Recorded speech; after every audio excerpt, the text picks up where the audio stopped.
On April 6, 1896, Baron Pierre de Coubertin was able to finally revive the Olympic Games, which had not been held since 394 AD. At the time, it had been decided sports must be kept free from politics, but in many instances this idea was ignored, such as the Nazi Olympics in the summer of 1936. Politics played a huge role in the 1936 Olympics, with the Nazis attempting to show their dominance through sport as the rest of the world tried to topple this growing power. The Olympics were awarded to Germany before Hitler came to power. The selection of Germany for the Olympics was supposed to symbolize the return of Germany to being globally accepted post-World War I. Now that the Nazis had taken over, this did not seem to be a priority anymore. Germany began believing themselves as Aryans to be better than everyone else, and cared little for their approval. Hitler at first even considered canceling the event, but eventually he decided it would be a good way to gain support from his fellow Germans through sport. The Nazis established an Aryan team quickly, even though it excluded many world-class German athletes with names like Erich Seelig, tennis player Daniel Pren, and boxing champ Johann Trollmann kicked off the team. The Germans promised the best Olympic Games ever, and the preparation for it was stunning. For months, Germany promoted the brilliance of their athletic teams. Jewish discrimination was toned down for the Games to make their appearance to other nations seem less threatening. German officials also detained about 800 gypsies in a camp outside the city in order to create a better environment for foreigners. To further calm anti-Nazi outcries around the world, the Germans permitted a part Jewish fencer to participate and took on a half-Jewish man in the Olympic Committee as an advisor. Despite the Germans' best efforts, there were major calls for a boycott. A member of the Olympic Committee was sent over for a tour of the Jewish sports facilities. After VIP treatment and fake facilities, they decided against the boycott. Many individual athletes still refused to participate, such as Jewish track runners Milton Green and Norman Connors. The culmination for all the preparation finally came on August 1st of 1936, the day of the opening ceremonies. The Germans had built from scratch a new stadium fit for 100,000 fans. The world's biggest Zeppelin, the Hindenburg, trailed a German flag. A broadcast center was established to show the games all around the world.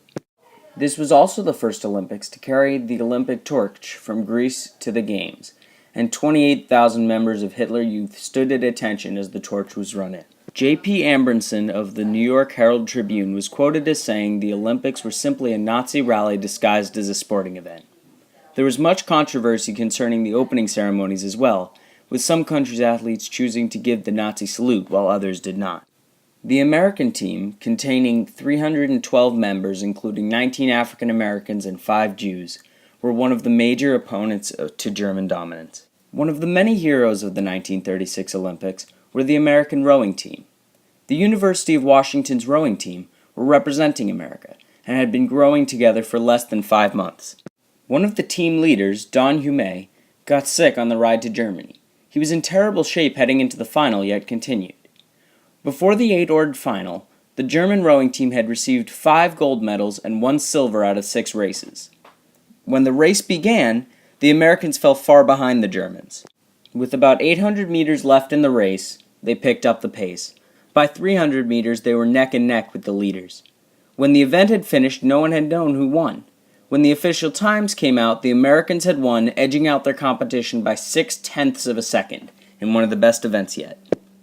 Another hero of the 1936 Olympics was African-American sprinter Jesse Owens. James Cleveland Owens came from Oakville, Alabama, the last child in a poor sharecropper family of 10 children. By working hard with his track coach, Charles Riley, he became a world-class athlete. Jesse would move on to destroy 3 major world records in college and be asked to join the U.S. Olympic team. Once with the team, he won his first gold medal in the 100 meters. Owens' biggest competitor was the German runner Erich Borchmeyer. Borchmeyer won his heat with an impressive 10.7 seconds. Owens won his with 10.3, tying a world record. Jesse's second gold medal was won in the long jump against the German Luz Long. In the qualifying round, Jesse failed his first 2 attempts before Luz came over, helping him on his approach. He made the distance and qualified. Jesse would end up winning the event with Luz earning silver. In the finals, Owens completed a stunning 26-foot, 5.5-inch long jump, the first time a jump over 26 feet has ever been completed in Olympic history. Jesse would later receive his third gold and second official Olympic record with 39.8 seconds in the 4x100 meter relay. Germany was victorious overall in the Games, beating all comers with 89 total medals. Many today remember these Olympics for Jesse Owens' performances, but at the time many believed it was a huge success for Germany. Many deemed it the most lavish Olympic Games ever, and Germany had the most gold medals as well. African American athletes won 14 medals, nearly 1/4 of all U.S. medals.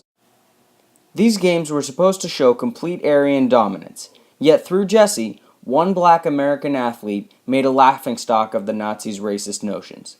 After the Olympics, the political back and forth transformed into war, and the rest is history.